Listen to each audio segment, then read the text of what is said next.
Hello అండి. ఎలా ఉన్నారంతా? నేనైతే చాలా చక్కగా ఉన్నాను. మీరు కూడా చక్కగా ఉండాలని అనుకుంటూ మీ సిరితో సరికొత్తగా. నేను రేపు ఉదయం కషాయం చేద్దాం అనుకుంటున్నాను. సో, అందుకోసం ముందు రోజు నైటే కాసిన్ని ధనియాలు, అలాగే ఒక కరక్కాయ మొత్తం కూడా చితక్కొట్టుకొని లోపల పిక్క తీసేసి మిగిలిందంతా కూడా వేసి కొద్దిగా వాటర్ పోసి నానబెట్టుకుంటున్నాను.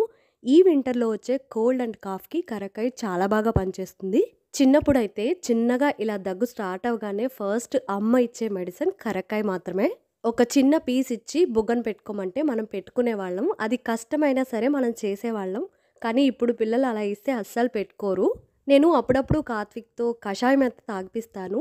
ఇది వాడికి ఇష్టం లేకపోయినా కాస్త బలవంతంగానైనా సరే తాగేస్తాడు. సో, ఆ కషాయంలో దీన్ని మిక్స్ చేసి పెట్టేస్తే వాడికి తెలీదు కదా అని ఇలా చేస్తున్నాను. అండ్ కాక్రోచెస్ బాధ అయితే నాకు చాలా ఎక్కువైపోయింది. సో, అందుకే హిట్ జెల్ వాడుతున్నాను.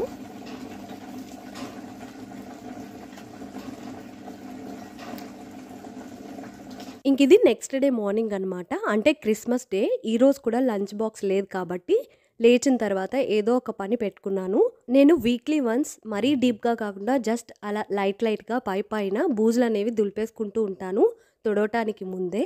ఈ వింటర్‌లో కొంచెం వేసవిలో అయితే మనకి ఎక్కువ దుమ్ము పట్టేస్తూ ఉంటుంది. బట్ ఇప్పుడు అంతగా దుమ్ము ఉండదు కాబట్టి 2 వీక్స్‌కి ఒకసారి అయితే చేస్తున్నాను. బయట అయితే చలి చాలా విపరీతంగా ఉంది. అయినా సరే నాకు ఎర్లీ మార్నింగ్ మెలుకువ వచ్చేస్తోంది. సో, ఇది కూడా ఒక మంచి విషయమే కదా! అందుకే నేను ఇంక బద్ధకించకుండా కంటిన్యూయస్‌గా వర్క్స్ అనేవి స్టార్ట్ చేసేస్తున్నాను. December is the coolest month. ఇంతకుముందు మనం ఎప్పుడూ చూడనంత కూల్‌గా డిసెంబర్ ఉండబోతోంది అని న్యూస్ చూస్తే ఏంటో అనుకున్నాను.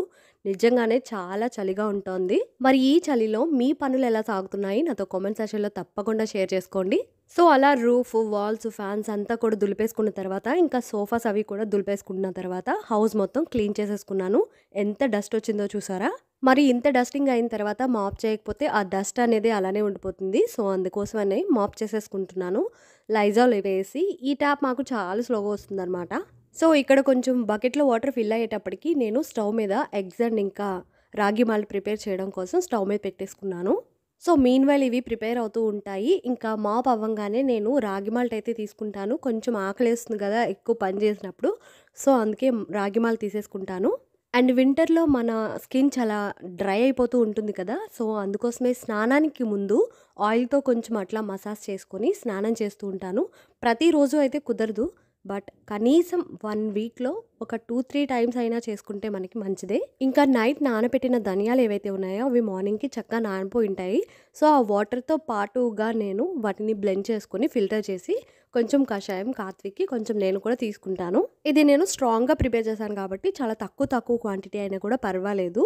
కొంచెం వాటర్ ఏసుకుంటే ఎక్కువ ఫ్లూయిడ్ లాగా ఉంటుంది. బట్ తాగే వాళ్ళకి ఒక గుక్కలో మింగేస్తే ఈజీ కాబట్టి నేను తక్కువ క్వాంటిటీయే చేస్తాను. కాస్త చిక్కగానే చేస్తాను.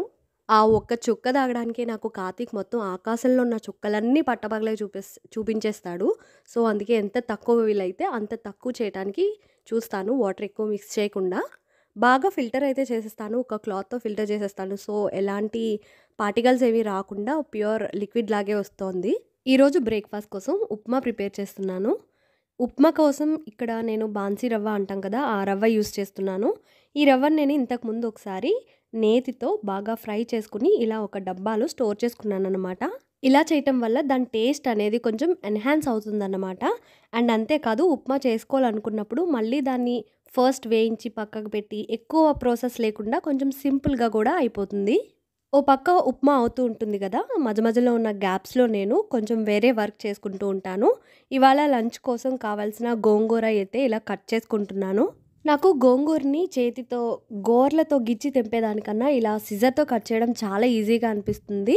ప్రతి పని కూడా ఒక్కో ప్రాసెస్‌లో చేస్తూ ఉంటారు. ఒక్కొక్కరికి ఒక్కొక్క ప్రాసెస్ కన్వీనియంట్‌గా ఉంటుంది. మరి మీకెలాంటి ప్రాసెస్ ఇష్టం?